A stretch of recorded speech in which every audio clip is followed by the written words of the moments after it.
आदाब अर्ज है, खुशामदीद, नमस्कार। लखनऊ से आई इस महफिल में आपका स्वागत है। एक खास शाम और एक खास वजह।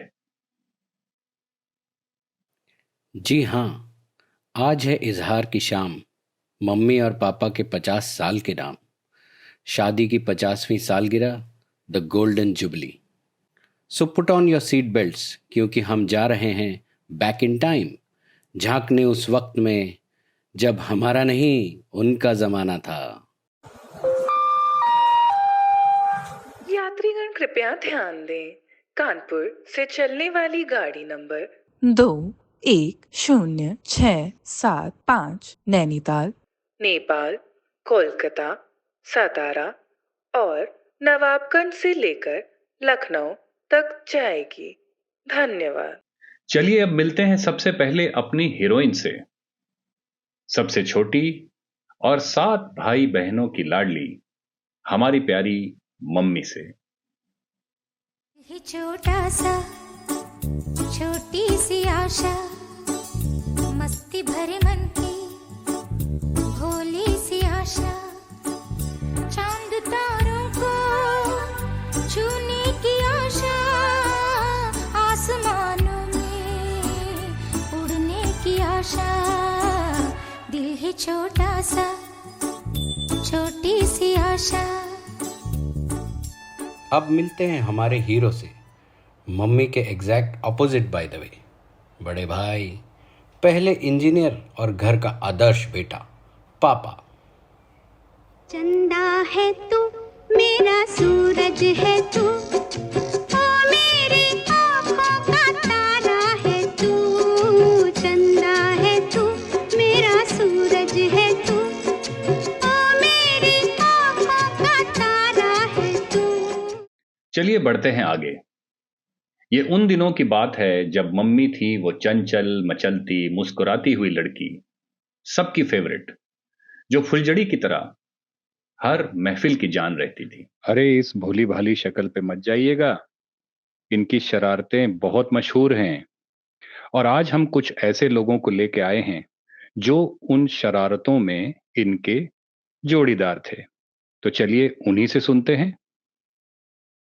तो जैसे ही हम लोग अपने ननिहाल पहुंचते थे तो हम लोग को सबसे बड़ा एक जो उस समय का एंटरटेनमेंट का साधन था, तो बाकी कुछ तो था नहीं। या तो कोई मेला लगा वहाँ चले जाओ, या बाजार पार्क घूमने चले जाओ, या जेके टेम्पल देखने चले जाओ, या मोती झील घूमने चले जाओ कानपुर में। और इसके अलावा सबसे बड़ा एक जो हम लोग को साधन रहता था एंटरटेनमेंट का, वो पिक्चर जाने का। तो पिक्चर जाना हम लोग के लिए बड़ा ही क्रेजी वो विकल्प होता था। और हम लोग सब, और हमारी मौसी जो है, बड़े उसमें उत्साह के साथ हम लोग को मोटिवेट करती थी, और हम लोग सब जो इकट्ठे होके पिक्चर जाते थे। अब उसमें सबसे बड़ा जो राइडर था उस समय, वो हमारे नाना जी, चूँकि बड़े स्ट्रिक्ट थे, तो उनको ये पता नहीं लगना चाहिए था कि ये लोग 12 से 3 का या 3 से 6 का शो देखने गए हैं।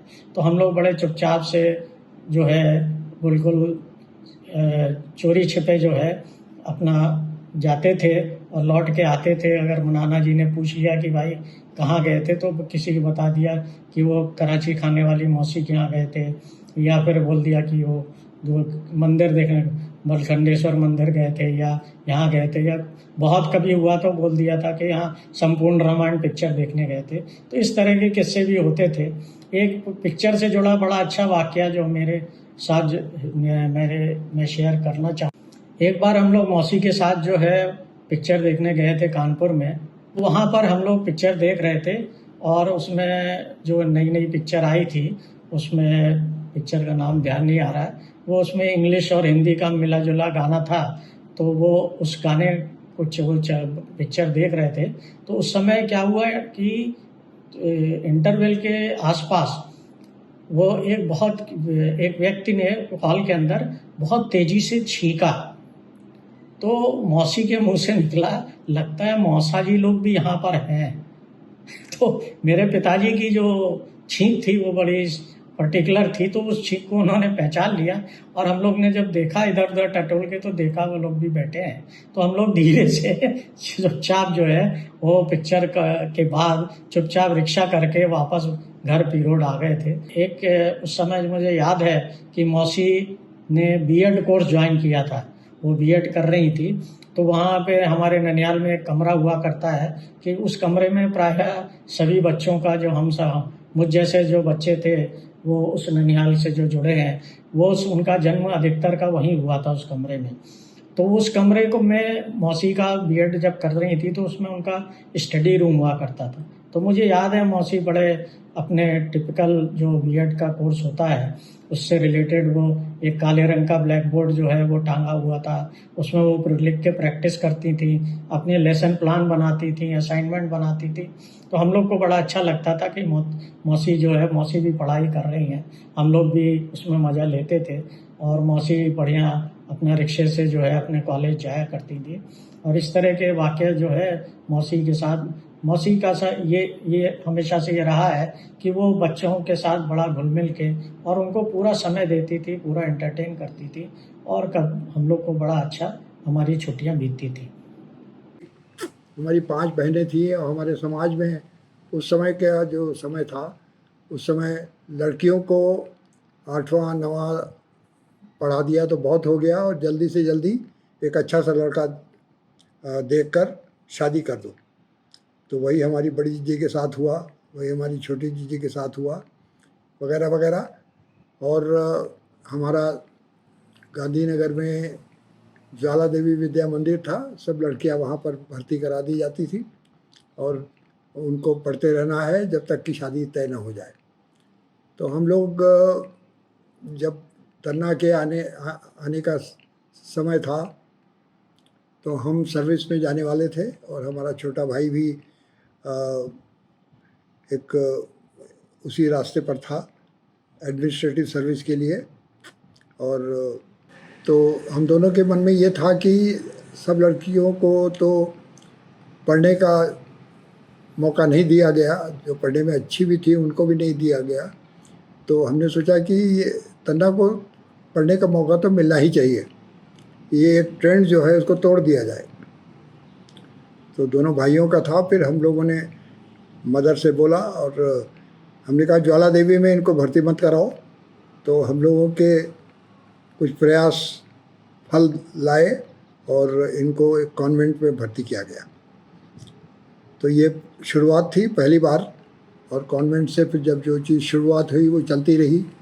फिर हाई स्कूल 9th और 10th मैं गोरखपुर में एयरफोर्स में पोस्टेड था, तो हमारे साथ रहकर हाई स्कूल किया, और फिर कानपुर आकर अच्छे स्कूलों में आगे की पढ़ाई बीए तक करी गई। तो उसी का ये नतीजा है कि टैलेंट और अपॉर्चुनिटी दोनों मिलाकर जो चीज़ हमारे सामने आई है। बाकी बचपन बहुत ही सुंदर था, हम लोग बड़े हो चुके थे, और बल्कि हमें याद है कि हमारी सिस्टर भी कानपुर में थी, हम गांधीनगर में रहते थे, तो उनके यहाँ खाना खाने जाते थे। एक स्कूटर था हमारा, तो वहाँ से लौटते थे तो ये हमारी बहन छोटी सी थी, तो पीछे पिलियन पे बैठती थी। तो मुझे लगता था कि वो इतने लंबे सफ़र में जब खाना खा के बाहर अंधेरे में हम लोग आते थे, तो मैं लगता था कि ये लड़की कहीं सो ना जाए।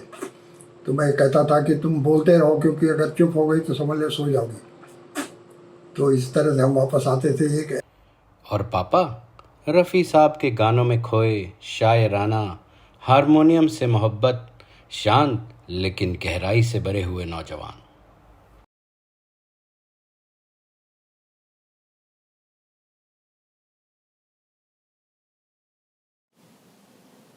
लेकिन आप मेरे कहने पे मत जाइए, यही बातें आइए सुनते हैं पापा के कुछ प्रियजनों से। कैसा था उनका लड़कपन, कैसी थी उनकी जवानी, और क्या क्या किया उन्होंने इन दिनों में। आइए सुनते हैं। भाई के बचपन की 2-4 बातें जो हमको माँ से या नानी से दूसरों से पता चली, 1-2 बता देते हैं। कि भाई जो थे 7 साल तक गोदी में ही चलते थे, नानी उनको गोदी में लेके ही हर जगह जाती थी। एक बार गांव में देव सब मंदिरों की पूजा होती है, तो हमारी माँ उनको गोद में लिए हुए कि थक गई, तो बोली अब पैदल चलो। तो बोले वो वहीं बैठ गए सड़क पे, बोले नहीं हम पैदल नहीं जाएंगे। और वो सोचा कि लाओ आगे निकल जाएं तो खुद ही दौड़ के आएंगे। मुड़ के देखा तो वहीं बैठे हुए थे। फिर लौट के आए, उनको गोदी में लिया और चले। इसके बाद एक और घटना है कि जब वो और थोड़ा बड़े हुए, साइकिल चलानी सीख ली, तो साइकिल ऊंची थी, वो थोड़ा छोटे थे तो साइकिल की गद्दी पे नहीं बैठ पाते थे। एक दिन दोस्तों ने कहा कि अरे तुम बैठो, हम बैठाल देते हैं, फिर हम उतार लेंगे। उनको चढ़ा दिया साइकिल पर, वो चलाने लगे और किसी ने उनको उतारा ही नहीं। वो गोल गोल गोल गोल बड़ी देर तक चक्कर लगाते रहे। जब नहीं उतारा तो किसी तरह दीवार उवार के किनारे जाके और वहां से उतरे। हम उम्र रहे होंगे, तुम तो थोड़े छोटे रहो। तो जब देखो HBTI पढ़त रहे इंजीनियरिंग। हम लोग रामबाग में रहते रहे। तो अपना हर तीज त्योहार इतवार कहूँ छुट्टी भाई अपना चले आए। रात हम लोग रोक भी लेते रहे खाई रहे, अपना खाए पी मौज करी। और तुम दोनों तो एक है थाली में खाते रहे। अरे एक है थाली में भाई, और मिठाई हम पसंद रहे, हम पसंद रहे तो मौज भाई। और एक बार तो हम लोग लखनऊ गए रहे, तो तुम बड़ी मस्ती हो रहा है। अरे मस्ती का पूछो नहीं। तो रात का फिर प्रोग्राम बना के चलो कानपुर चला जाए। तो कानपुर चलने के लिए भाई उनसे खाना ना खा के चल दिए। IT कॉलेज से बस लियो।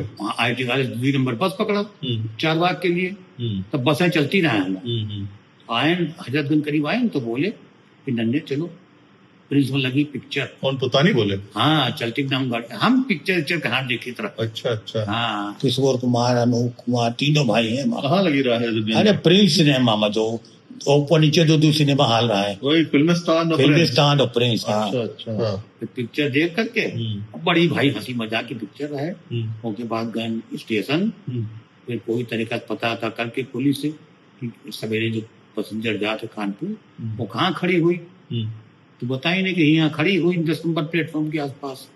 उधर गए हम लोग तो देखा गाड़ी खड़ी रहा, लिखा रहा है लखनऊ कानपुर पैसेंजर। बैठ गए नुमा। रात मात पर कोई तरीका से नींद कहाँ हो तो लेटे। उसके बाद जब सवेरे गाड़ी हिल करके आई प्लेटफॉर्म पर, तो गए टिकट लाए अपना, और टिकट ला करके कानपुर पहुंच गए। कानपुर में पहुंचे तो लोगों का चिंता ना हुई? चिंता कहाँ से, किसका खबर रहा है कि हम कानपुर पहुंच रहे हैं? कहाँ टेलीफोन रहा है, कहाँ मोबाइल रहा है तब? अरे नहीं हमारे पहुंचे, कल पहुंच गए। मामाए खेत में तो रहा है, कोई भाई इधर थोड़ो चले गए रहा है। बड़ा इंटेलिजेंट रहो तुम लोग। और क्या भाई से थोड़ो इंजीनियरिंग करीत रहा है। अच्छा HBTI से इंजीनियरिंग कर रहा है। और पता नहीं भाई साहब। हाँ पढ़े में तो होशियार रहे। बड़े बहुत होशियार, बहुत तेज रहे। उनके नोट्स वगैरह हम देखा, बहुत हैंड राइटिंग अच्छी रही। हाँ। सवेरे पहुंच गए हम लोग रामबाग घर। भाई जी सबसे ज्यादा पढ़े लिखे, गांव के सबसे ज्यादा पढ़े लिखे लड़के थे, और उन्होंने HBTI कानपुर से इंजीनियरिंग करी थी। तो जैसा कि आपने सुना, पापा के जवानी के दिन याद करें और मोहम्मद रफ़ी का कोई गाना ना हो तो ये महफिल तो अधूरी है। तो आइए सुनते हैं मोहम्मद रफ़ी का एक गाना, एक कोशिश जो मैंने और भैया ने आप सब के लिए और ख़ास तौर पे पापा के लिए पेश की है। आइए सुनते हैं।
अब आते हैं इनके पहले मिलन पर।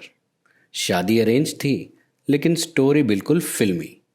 मम्मी पापा की पहली मुलाकात, एक छोटी सी बात और आंखों में कई सपने। अब उनकी एक छोटी सी घटना बताते हैं कि जब भाई देखने गए भाभी को, एक जनरल स्टोर में देखने गए थे। शायद शीशे के अंदर से उनको देखा था तो वो कुछ ऐसे ही खरीदा सामान, और इत्तेफाक से उनके पर्स जेब में नहीं था, वो मैंने ही निकाल के बाहर रख दिया था। फिर उन्होंने धीरे से इशारे से कजन से मांगा जो साथ में उनके गया था, और उसका पेमेंट किया। अब भाभी अपनी बहन अपनी एक सहेली के साथ थी, तो भाई कंफ्यूज हो गए कि कौन सी है लड़की जिसको हम देखने आए हैं। तो उससे कजन से पूछा कि भाई वो दाहिनी तरफ वाली थी कि बाईं तरफ वाली थी। वैसे थी तो दोनों ही अच्छी। इस तरह से उन्होंने एक दूसरे को देखा। हमारे चाचा जी हुआ करते थे, बाबू चाचा जबलपुर वाले। वो जब कानपुर आते थे SBTI एग्ज़ाम लेने, तो घर पे ही रुकते थे। तो उनसे जिक्र हुआ पता नहीं गुरु की शादी के बारे में। तो उन्होंने सलाह दी कि उनकी साली महोदया हैं, उनके बारे में संपर्क किया जाए। उसके पश्चात लड़की देखने दाखने का प्रोग्राम बना, और उसके पश्चात उनके भाई जो SDM थे एक दिन घर आए और पिताजी से बोले, पिताजी जो हमारे शादी विवाह कराने के मास्टर समझे जाते थे, कि दद्दा अगर आपकी बहन होती तो आप शादी कर देते क्या? तो उन्होंने कहा मैं तो एक सेकंड नहीं सोचता। तो उन्होंने कहा ठीक, चलते हैं, फिर परीक्षा कराते। परीक्षा करने पहुंच गए, शादी तय हो गई। शादी के कुछ दिन पहले पता नहीं भाई साहब ऑफिस में आए हमारे, तब मैं CA इंटरमीडिएट का एग्ज़ाम पास किए हुए था, उसी दिन रिजल्ट भी निकला था। हमसे बोले भैया पिताजी ने तो सारे कागज कार्ड हिंदी में छपवा दिए हैं, अब वो कैसे बांटे जाएं, तो हमें तो अंग्रेजी में चाहिए। तो तुरंत एक प्रेस था बगल में, वहीं फटाफट जो है अंग्रेजी में शादी के कार्ड छपे और उन्होंने बांटे। हरनाथ मामा जो हमारे कानपुर में नवाबगंज में रहते थे, उन्होंने ये वाला रिश्ता बताया। बातचीत आगे बढ़ी, शादी तय हुई। लड़का और लड़की देखने, आपस में एक दूसरे को देख लें, ये सरदार जी की दुकान में हुआ। ये था एक अरेंज्ड ड्रामा जिसमें मम्मी ने हाँ कहा और पापा ने शुक्रिया। और आ गया शादी का दिन, 21 जून 1975। कानपुर में था भारी बरसात का मौसम। बाप रे बाप, घुटनों तक पानी भरा हुआ। क्या लगता है, क्या यह शादी पॉसिबल है? चलिए जानते हैं कुछ लोगों से। मुझे याद आता है 21 जून 1975 का वो दिन, जब कानपुर में मेरे ननिहाल में मैं लगभग 14-15 वर्ष का रहा होऊंगा। हम लोग को बड़ी उत्सुकता थी अपनी मौसी के विवाह समारोह की। उस दिन 21 जून के दिन दोपहर से जो बरसात शुरू हुई, तो ऐसी लगातार बारिश हुई, इतनी तेज बारिश हुई कि जो कानपुर की सड़कें हैं, विशेष रूप से जो P रोड जहाँ मेरा ननिहाल है, वहाँ की सड़कें घुटनों तक पानी भर गया था। हम लोग बड़े हतोत्साहित थे, विशेषकर हम जब उस बालक रूप में थे, उस समय 14-15 वर्ष की आयु थी। तो हम लोग को लगा कि सारा मज़ा किरकिरा हो जाएगा, कैसे ये शादी का हम लोग एंजॉय करेंगे, बारात आएगी, बैंड बाजा देखने को मिलेगा, नाच गाना देखने को मिलेगा। लेकिन ईश्वर की ऐसी कृपा हुई कि जब द्वारचार होता है, बारात का आगमन होता है द्वार पर, उस समय के लिए पानी रुक गया उसके पूर्व। तो बड़ी राहत मिली। तो जो पाटन से बारात आई थी अवस्थी परिवार की, वो उस मिश्र भवन के सामने आई और हम सब ने उसको एंजॉय किया। और मुझे याद है बड़ा ही रोमांचकारी था हम लोग के लिए, क्योंकि हम लोग के लिए घर के परिवार में एक बहुत बड़ा एक वैवाहिक कार्यक्रम इस प्रकार से हुआ था। हमारी मौसी की शादी के लिए हम सब हमारी जितनी मौसियाँ थीं, हमारे मामा लोग थे, हमारे मौसी के मामा के बच्चे लोग थे, सब ने, और उनके हमारी मौसी के जो कज़न्स थी, उन सब ने मिलकर बहुत ज़ोर शोर से तैयारी की थी, प्लान किया था। उसमें एक विशेष होता है जो हमारे यहाँ कहने कुछ ब्राह्मणों में कि बारात आती है तो बारात के अगले दिन विदा होने के पहले भात का कार्यक्रम होता है, कुंवर कलेवा होता है। उसमें जो है गाली गाई जाती है। वो गाली जो है एक व्यंग्यात्मक रूप से जो बाराती परिवार होता है, वर पक्ष के परिवार के लोगों का नाम ले लेकर कुछ सैटारिक वे में, कुछ व्यंग्यात्मक और हंसी ठिठोली के रूप में, जिससे कि दोनों परिवार में अच्छा सामंजस्य बना रहे, हंसी खुशी से दोनों परिवार एक दूसरे से परिचित हो सके। उसी अनुसार बहुत बढ़िया गालियों की तैयारी की गई थी और बड़ी प्रैक्टिस होती थी उसकी कई दिनों तक। और वो अवसर आया और बड़े ढोलक के साथ, मंजीरे के साथ सारे लोग मिल करके वो गालियाँ गाई गई और बहुत एंजॉय किया। ये जो फोटोग्राफर था वो एक सरदार महोदय थे। तो उन सरदार जी का जो बड़ी अपने उस ज़माने में भी फ्लैश आ चुका था, बड़ा कैमरा था, उस समय के जो कैमरे थे उस कैमरे से फ़ोटो ली जा रही थी। और विवाह का जो कार्यक्रम होते हैं उसके बाद में रात में भावरों का कार्यक्रम था, तो उस समय भी जो है वो फोटोग्राफर अपना बड़े अपने एंगल से, क्योंकि उस समय क्या था कि वैवाहिक समारोह में इस तरीके से बाहर की आउटसोर्सिंग नहीं होती थी। जो कुछ भी होता था वो सब कार्यक्रम घरेलू परिस्थिति में सब सीमित रहता था। लेकिन वो सरदार जी जो ज़्यादा फोटोग्राफर ले रहे थे, तो हमारे नाना जी जो थे वो बड़े स्ट्रिक्ट थे।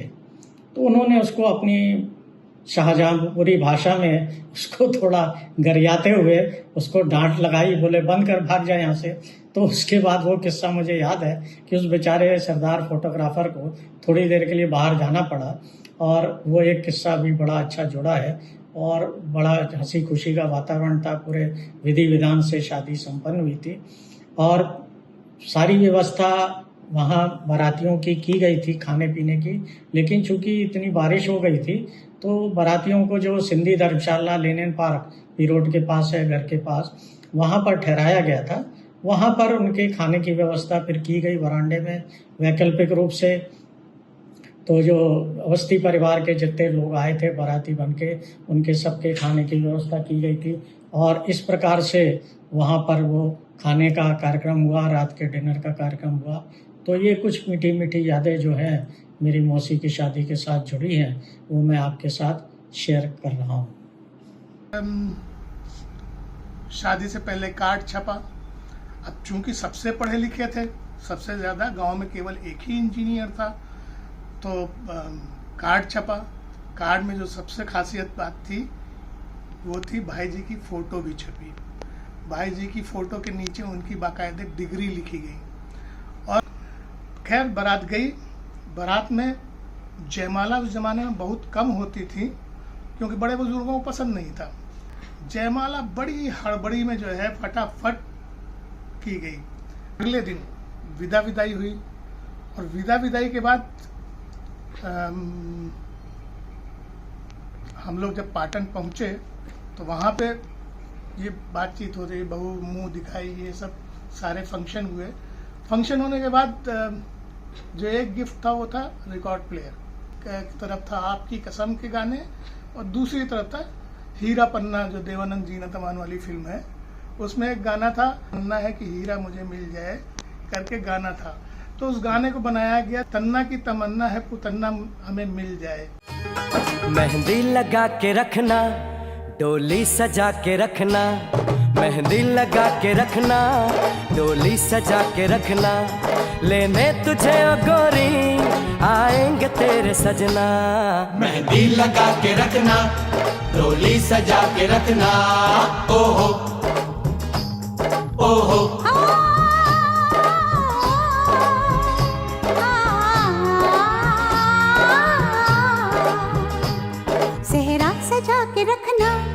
चेहरा छुपा के रखना, सेहरा सजा के रखना, चेहरा छुपा के रखना, ये दिल की बात अपने दिल में दबा के रखना।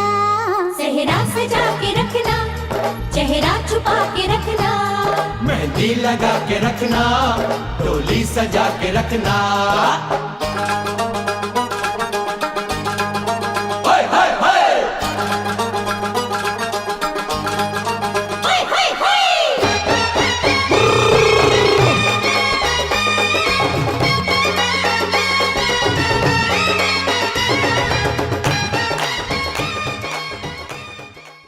आज मेरे यार की शादी है,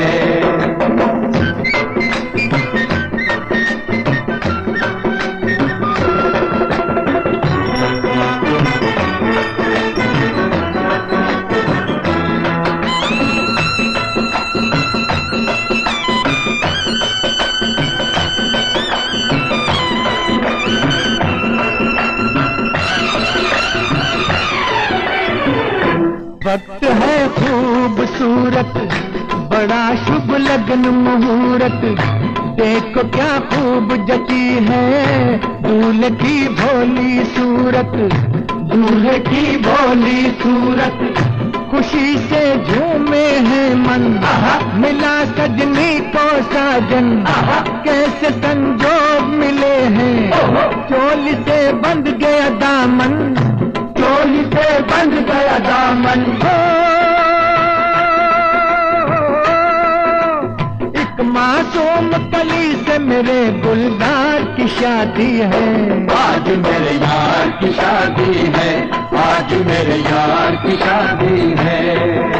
फूल बरसाओ मेरा महबूब आया है, मेरा महबूब आया है, बहारों फूल बरसाओ मेरा महबूब आया है, मेरा महबूब आया है, हवाओं रागनी गाओ मेरा महबूब आया है, मेरा महबूब आया है।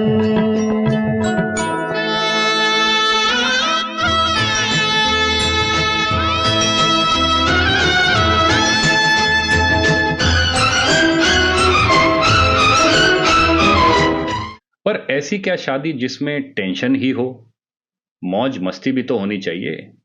तो चलिए आज देते हैं मम्मी पापा को बारिश free wedding. Come on girls.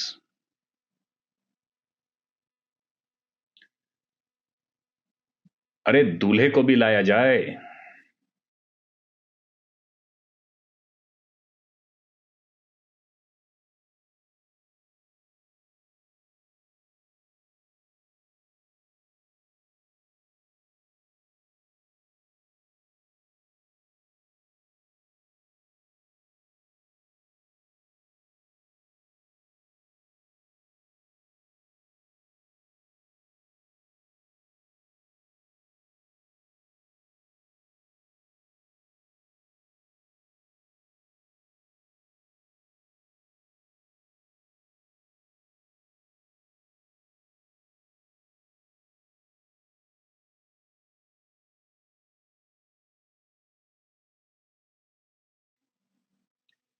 अब चलिए झांकते हैं उनके संसार में हमारे लेंस 250 इयर्स के साथ। शादी के बाद का पहला अकेला सफर, सिंपल अरेंज मैरिज में प्यार के खिलने का सफर।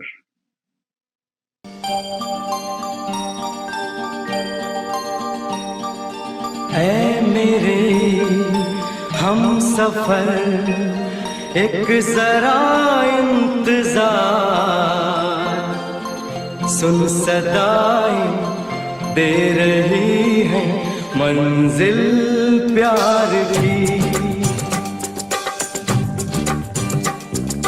ऐ मेरे हम सफर एक जरा इंतजार, सुन सदाएं दे रही है मंजिल प्यार की।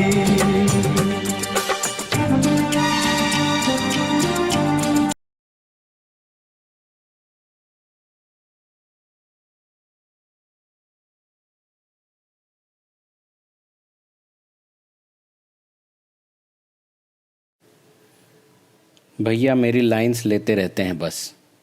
ओ नो। लेकिन ये है पापा की पहली जॉब, नेपाल। नया देश, नए सपने और कई अनकही रुकावटें।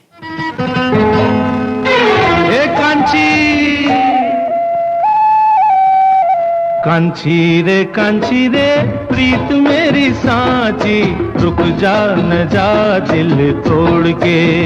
हो कांची रे प्रीत मेरी सांची, रुक जा न जा दिल तोड़ के। हो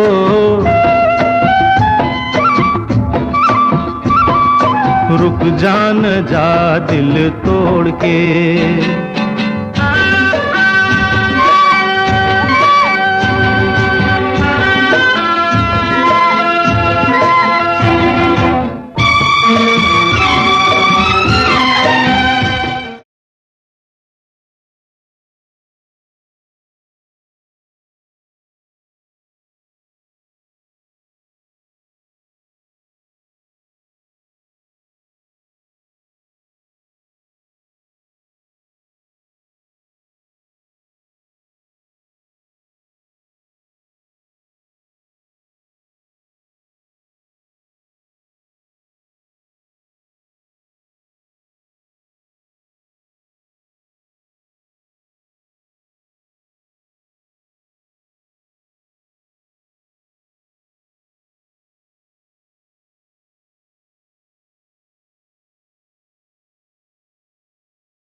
और अब तेरा भाई इस दुनिया में आया, and that was the Q for change.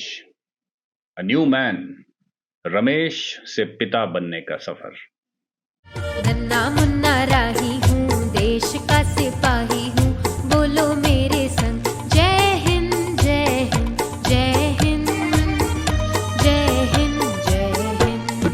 नन्ना मुन्ना राही हूँ, देश का सिपाही हूँ, बोलो मेरे संग जय हिंद जय हिंद जय हिंद जय हिंद जय हिंद।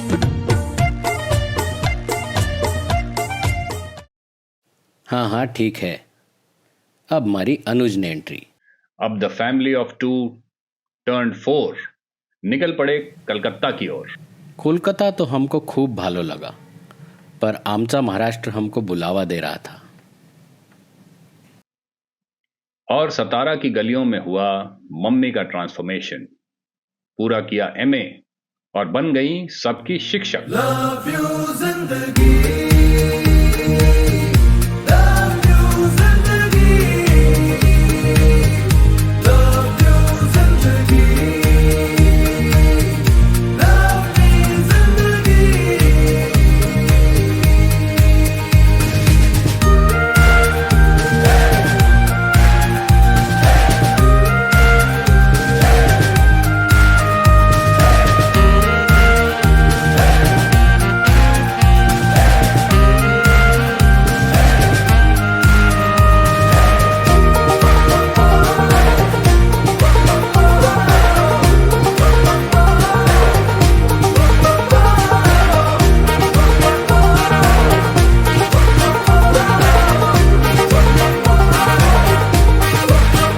तेरी हाथ पकड़ के तू मेरा चल दे,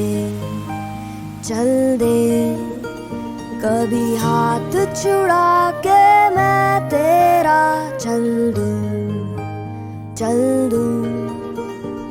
मैं थोड़ी सी मूडी हूँ, तू थोड़ी सी टेढ़ी है, क्या खूब ये जोड़ी है तेरी मेरी।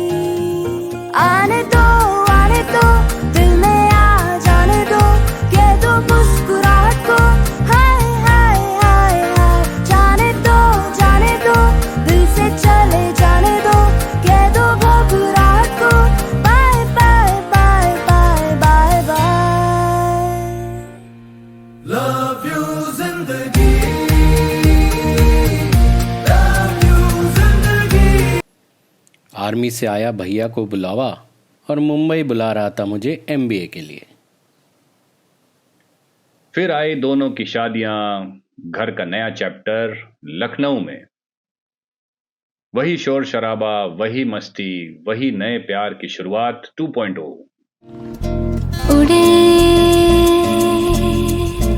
खुले आसमां में ख्वाबों के परिंदे, उड़े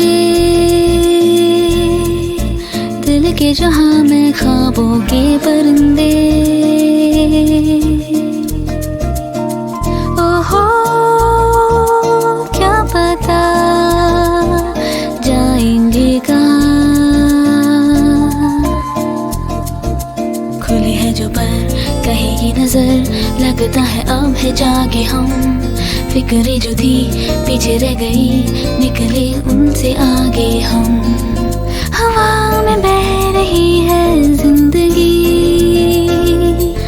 ये हमसे कह रही है जिंदगी। नाती पोते, फैमिली ट्रिप्स और हम सब के सिंगिंग सेशंस, यादें जो सबके लिए स्पेशल रही हैं और हमेशा रहेंगी। हम रहे या ना रहे कल, कल याद आएंगे ये पल, पल ये है प्यार के पल। चल आ मेरे संग चल, चल सोचे क्या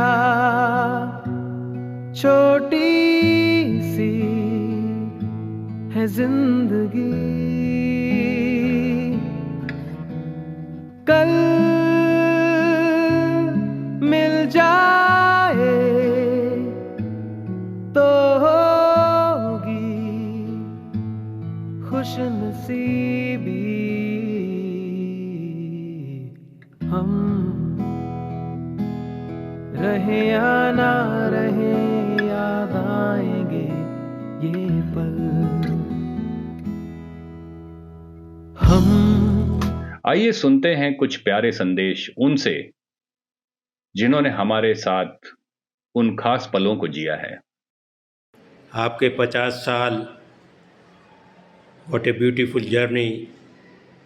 प्यार, दोस्ती, मुस्कराहट, सुख दुख में हमेशा एक साथ।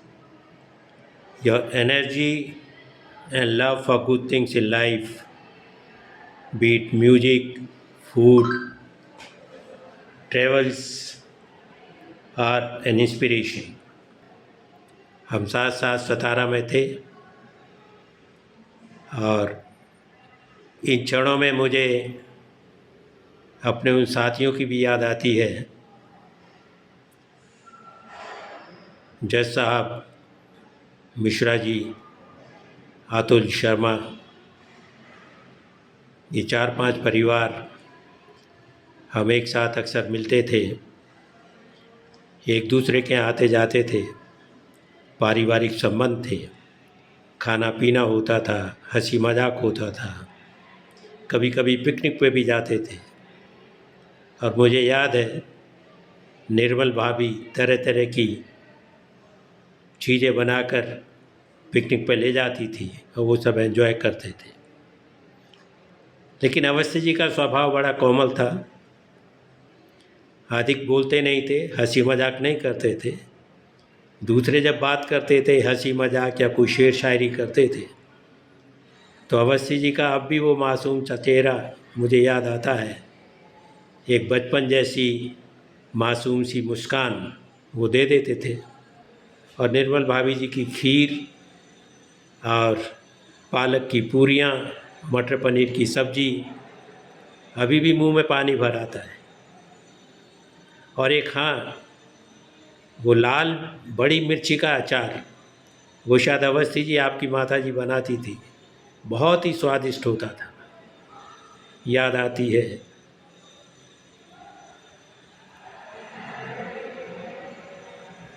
बहुत याद आती है। एंड जो मेरे दिल के बहुत ज़्यादा करीब है वो आपका और फूफा जी का हमारे यहाँ पूना और मुंबई में आना, वो सरप्राइज़ विज़िट्स का इंतज़ार रहता था और दिल को इतनी खुशी मिलती थी. I would always be waiting for your next visit to Pune और मुंबई, जहाँ जहाँ हम रहे हैं वो 18 सालों में. अवस्थी परिवार से हम लोग सतारा में पहली बार मिले.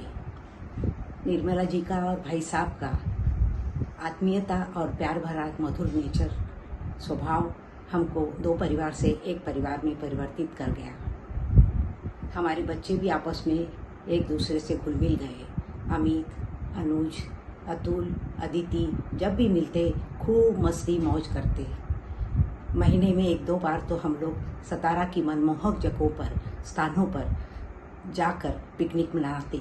वहाँ पर जब अवस्थी जी से कहा जाता कि कुछ गाने गाए, तब अवस्थी जी जरूर सुहानी रात ढल चुकी यह गाना गाते और हम सबको बड़ी प्रसन्नता होती. निर्मला जी के हाथों की चावल की खीर आज भी याद है, आज भी उसका स्वाद हमारी ज़ुबान पर है. दोनों का मधुर स्वभाव और फ्री नेचर हम लोगों को हमेशा याद रहेगा.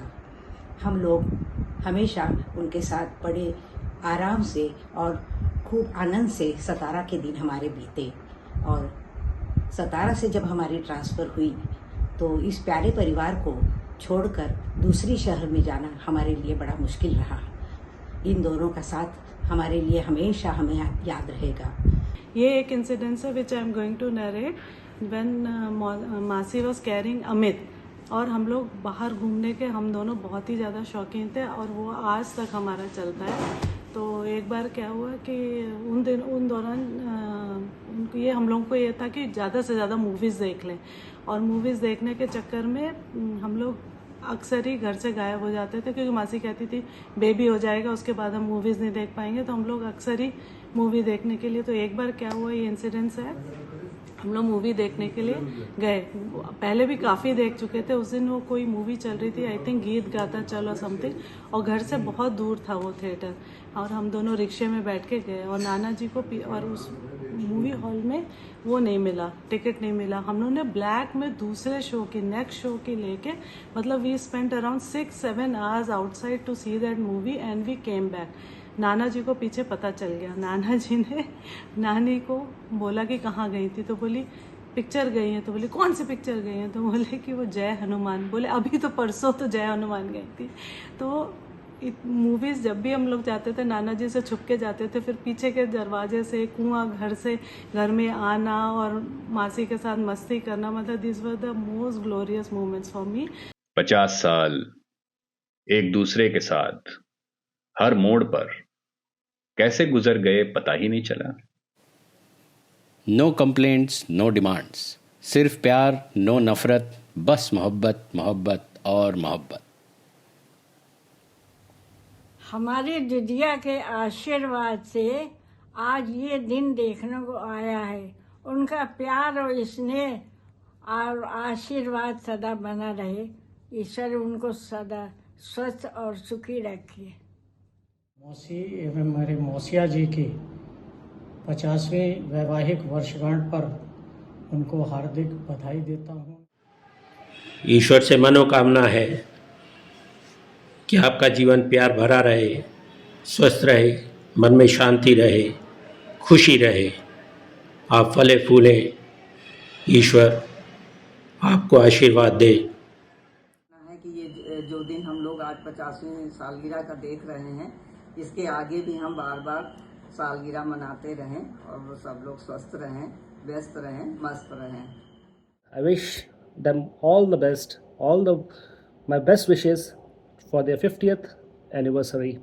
Thank you. पुरानी भाई साहब भाभी जी को शादी की सालगिरह की बहुत बहुत शुभकामनाएं. And God bless Masi and Masaji. They are like my parents and everything to me.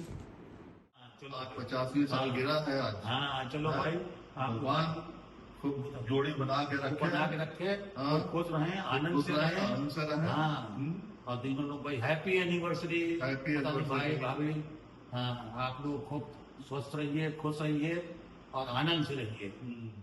Wishing you and Fufa ji a lifetime of happiness, love and togetherness. आप दोनों की शादी की 50वीं सालगिरह पर हम सभी की ओर से ढेर सारी हार्दिक शुभकामनाएं, बधाइयाँ। आप दोनों का साथ ऐसा ही हमेशा बना रहे, यही ईश्वर से प्रार्थना। इस खुशी के मौके पर मेरा पूरा आशीर्वाद इनके साथ रहे और पूरे जीवन अनंत तक ये खुशियों में डूबे रहें। दोस्तों, सबसे पहले तो आप सभी का बहुत बहुत धन्यवाद। आपने इस शाम को वाकई में बहुत ही खास बना दिया। हम सब ने मिलकर कोशिश की कि मम्मी पापा की 50 साल की फिल्म आपको एक छोटे से प्रोग्राम में दिखा दें। कुछ इमोशनल सीन थे, कुछ कॉमेडी, और सबके हीरो हीरोइन वही रहे, मम्मी और पापा। ये सिर्फ एक जश्न नहीं था, बल्कि हमारे दिल से निकला एक छोटा सा तोहफा था उनके बड़े से प्यार के लिए। मम्मी पापा, आप दोनों ने मिलकर जो परिवार बसाया वो हमारे लिए किसी सुपरहिट कहानी से कम नहीं। आपको 50वीं सालगिरह की ढेर सारी शुभकामनाएं। और आप सभी मेहमानों का दिल से शुक्रिया। धन्यवाद। शुभ रात्रि।